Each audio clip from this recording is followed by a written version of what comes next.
एक व्यक्ति को एक जगह से दूसरे जगह जाने के लिए चाहिए होती है सड़कें, अच्छी शिक्षा के लिए स्कूल, अच्छे स्वास्थ्य के लिए हॉस्पिटल, पीने के लिए साफ पानी, इलेक्ट्रिसिटी और ट्रांसपोर्टेशन। यह सब हमारी बेसिक जरूरत है जिसे गवर्नमेंट हमें प्रोवाइड करती है। लेकिन स्कूल बनाने के लिए, हॉस्पिटल बनाने के लिए, वाटर अवेलेबल और ट्रांसपोर्टेशन प्रोवाइड करने के लिए, इन सब चीजों के लिए चाहिए होता है पैसा। और यह पैसा कोई नेता अपने घर से नहीं लेकर आता, यह पैसा देते हम लोग, यानी देश की जनता अपनी सुविधा के लिए खुद पैसा देती है।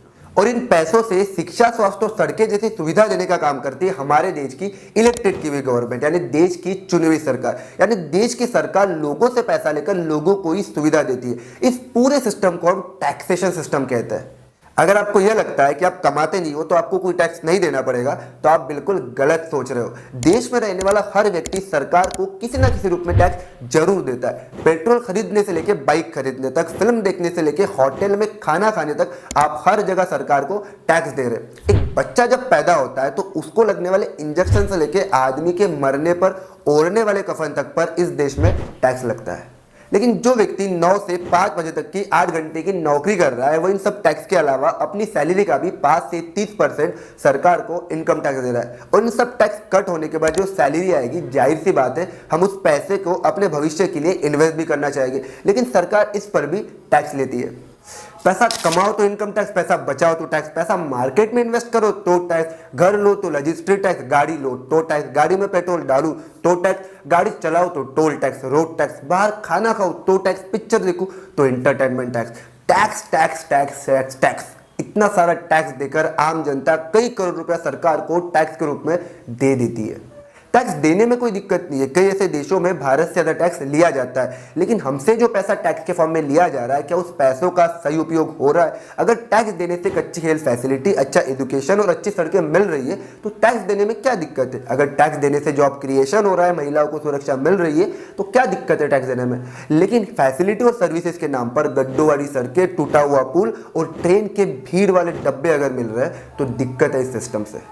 दिल्ली पोल्यूशन से भरा हुआ है, महाराष्ट्र के कई जिलों में पानी नहीं है, देश में नाबालिग लड़कियां सुरक्षित नहीं है, बिहार में शिक्षा का स्तर काफी नीचे है, देश के कई जिलों में शिक्षा और स्वास्थ्य दोनों नहीं है, कई गांव में सड़कें नहीं है, युवाओं के पास रोजगार नहीं है, पुल बनते बारिश में बह जाती है, सड़कें बनती है पानी में बह जाती है, बच्चों के पेपर लीक हो रहे हैं, लोग ऑनलाइन स्कैम का शिकार हो रहे हैं और पढ़े लिखे लोग बेरोजगार घूम रहे हैं, रुपया डॉलर के मुकाबले कमजोर होते जा रहा है और महंगाई ने जरूरत की हर वस्तु महंगी कर दी है। गवर्नमेंट स्कूल और हॉस्पिटल की हालत तो ऐसी है कि नेता खुद अपना इलाज गवर्नमेंट हॉस्पिटल में ना करवाए। 80 करोड़ लोगों को राशन देना पड़ रहा है, किसान आत्महत्या कर रहा है, मणिपुर में शांति नहीं है और पर कैपिटा इनकम में हमारी रैंक 142 है।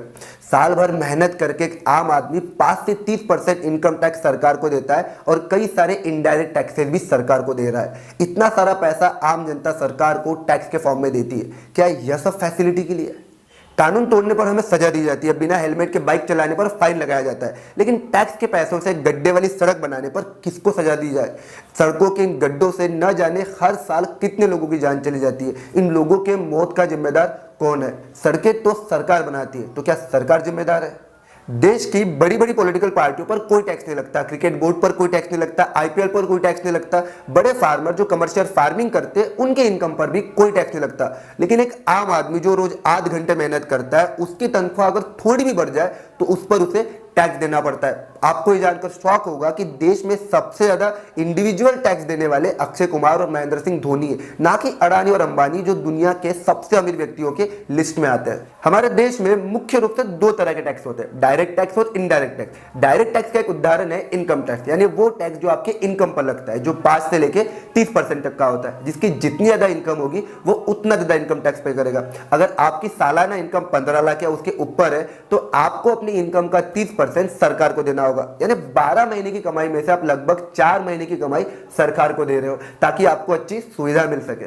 और दूसरा टैक्स है इनडायरेक्ट टैक्स, जिसका एक उदाहरण है जीएसटी। यह वह टैक्स है जो किसी ना किसी वस्तु या सर्विसेज के खरीदने पर आपको देना पड़ता है, जो 5 से लेकर 28% तक का होता है। अगर आप बाइक खरीद रहे हो, मोबाइल, एसी या दूध का पैकेट खरीद रहे हो, कोई भी वस्तु खरीद रहे हो तो आपको जीएसटी देना पड़ता है। यह टैक्स देश का हर वो व्यक्ति देता है जो कोई ना कोई वस्तु या फिर सर्विसेज खरीदता हो।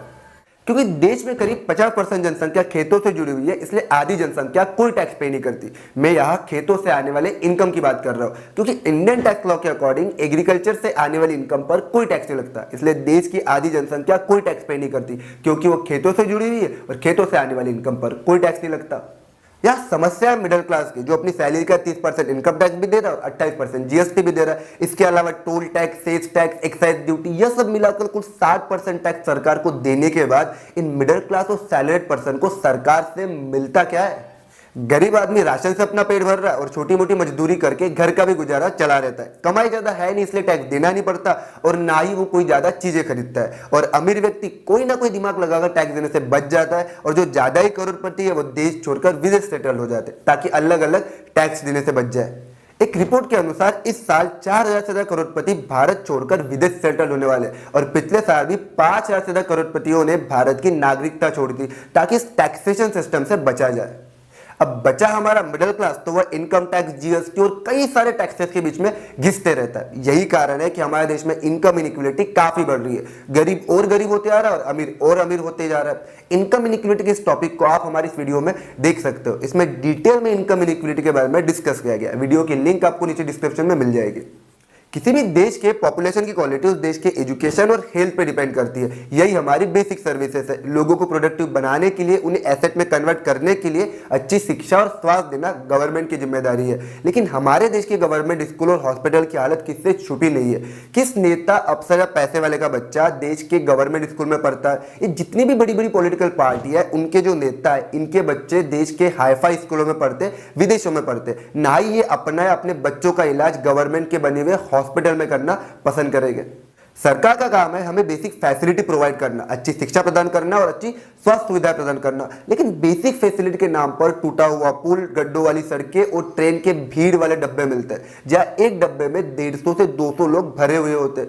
कोई टॉयलेट में बैठकर सफर कर रहा होता है तो कोई कपड़ों का झूला बनाकर ट्रेन में सफर कर रहा होता है। कई लोग जान जोखिम में डालकर दरवाजे के पास खड़े होकर सफर करने को मजबूर है। यह हमारे देश में पब्लिक ट्रांसपोर्टेशन की हालत है, जिसे सरकार सर्विसेज के नाम पर आम जनता को दे रही है और बातें बुलेट ट्रेन की जाती है। लोग साफ हवा के लिए एयर प्यूरिफाइड खरीद रहे और साफ पानी के लिए वाटर प्यूरिफाइड खरीद रहे। अब सरकार तो हमें खुद साफ पानी दे नहीं रही है, लेकिन हम खुद साफ पानी के लिए अगर वाटर प्यूरिफाइड खरीदते हैं तो सरकार इस पर भी 18% जीएसटी लगा देती है। किसी तरह से सारे टैक्सेस सरकार को देने के बाद आम आदमी अपनी ऐसी तैसी करके कुछ पैसे इन्वेस्ट करके अपने सपनों को पूरा करने के बारे में सोच ही रहा होता है, तो सरकार इस पर भी कैपिटल गेन के नाम पर 20% तक का टैक्स ले लेती है कि आप सपने बाद में पूरे करना, पहले हमें टैक्स दे दो। कमाई करने के लिए नौकरी नहीं है, नौकरी के लिए एग्जाम दो तो पेपर लीक, नौकरी लगे तो सैलरी उतनी नहीं है। अगर सैलरी बढ़ जाए तो टैक्स पर लुटाओ और टैक्स देने के बाद हमें मिलता क्या है? अब क्या मिलता है यह सब तो आप इस पूरे वीडियो में जान ही गए हो। अगर आपको इस वीडियो में मिली हुई जानकारी अच्छी लगी तो इसे अपने दोस्तों के साथ और बाकी लोगों के साथ भी शेयर करें और ऐसे वीडियो देखने के लिए सब्सक्राइब करें इस चैनल को।